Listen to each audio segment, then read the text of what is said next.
Alright, hey Honors Chemistry, this is the third and final video for worksheet number 4, where I do the last page where I need to write formulas now from the names for ionic compounds. These are mixed ionic compounds, so they could have transition metals, polyatomic ions, or neither. So I have copper, Roman numeral 2 sulfate. The best thing you could do is write the symbol in charge of both things and then do the nice crisscross method. So copper 2 sulfate, copper 2 is copper 2 plus charge, sulfate is SO4 2 minus.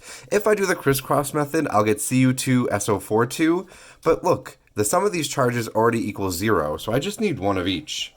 Cu SO4. Sodium chromate, Na plus 1, CrO4 2 minus. If I do the crisscross method, I get Na2 CrO4. And now remember, in doing the crisscross method, the sum of the charges are equaling up to 0. So just in case, Na with 2 of them is Na plus 1, CrO4 2 minus. Plus 1 and plus 1 is plus 2. 2 minus, if I add those together, I get 0. Alright, so just checking. Iron 3 chloride. Iron 3 is Fe3 plus. Chloride is Cl minus 1. If I do the crisscross method, I'll get FeCl3. Silver sulfide. Silver is Ag plus 1. Sulfide is S2 minus. If I do the crisscross method, I'm going to need 1 sulfur, 2 silvers. Ag2S. And don't forget that silver is one of those weird elements that's found in the middle of the periodic table, but only forms a plus 1 charge. Aluminum oxide, Al3 plus, O2 minus. If I do the crisscross method, 3 O's, 2 Als. Al2, O3. Moving on down, zinc nitrate. Zinc is another element that looks like it's in the middle of the periodic table where the transition metals are. There's no Roman numeral. Zinc only forms a plus 2 charge. Nitrate is NO3 minus 1. Now be careful, if I do the crisscross method, I'm going to need 1 zinc and 2 nitrates. And I'll do that over here. I'm going to need 2 nitrates. And you can see that I have 2 plus, and now this is 2 minus, that adds up to 0. Now the way that I show more than one polyatomic ions is by using parentheses. So NO3, 2. The 2 goes on the outside, and the NO3 stays together as a polyatomic ion. That's not going to break apart.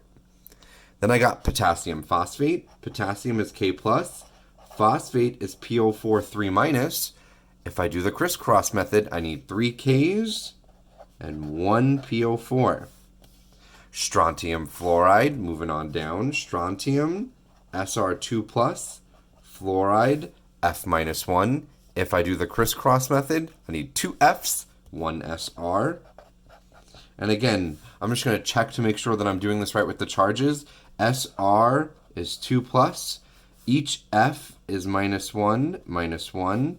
I have positive 2, negative 2. If I add those together, I get 0. Remember, the sum of the charges in an ionic compound needs to add up to 0, and this crisscross method is a nice trick, quick way to get formulas. Look at how quick we're going. Ammonium carbonate, NH4 plus 1. Carbonate is CO3 2 minus. If I do the crisscross method, I need 2 ammoniums. And I'm going to draw them over here first.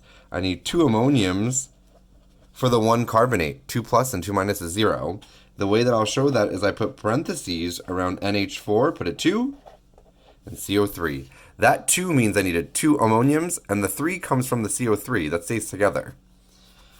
Now we have magnesium hydroxide. Magnesium is Mg2+, hydroxide is OH minus 1. And look at how I've been doing all of these. The best thing you could do when you get the name is write the ions and then do the crisscross method. So Mg2+, OH minus 1, bring down the 2, bring down the 1.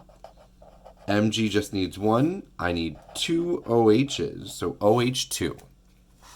Chromium 3 oxide. Chromium, Roman numeral 3 means it's Cr3 plus. Oxide is O2 minus. This is just like aluminum oxide, where it's 3 plus and 2 minus. It's going to be something like something 2, O3. So if I do the crisscross method, I'm going to get 3 O's and 2 Crs. Cr2, O3. And we could also check this over here. If I have 2 Crs and they're each 3 plus charge, and then I have 3 Os and they're each 2 minus charge, I got 6 plus 6 minus, that equals 0. Sum of the charges adds up to 0. Lead iodide, lead 2 iodide. That means I have Pb2 plus. Iodide is I minus 1. And again, you could check where I'm getting these charges from. I know them off the top of my head, but if you look on your periodic table, again, group 1 forms plus 1 charge, group 2 plus 2, group 3 forms plus 3, that's where the aluminum is, skipping 4. Group 5, like nitrogen, is negative 3. Group 6, like oxygen, is negative 2. Sulfur is negative 2. And then all the group 7 elements are minus 1. So fluorine, chlorine, bromine, iodine, all of those form a minus 1 charge. So continuing on back, lead iodide is I have crisscross method. I'm going to need 2 I's and 1 PB. PBI2. And then the second to last one, ammonium nitrite. Ammonium is NH4 plus 1.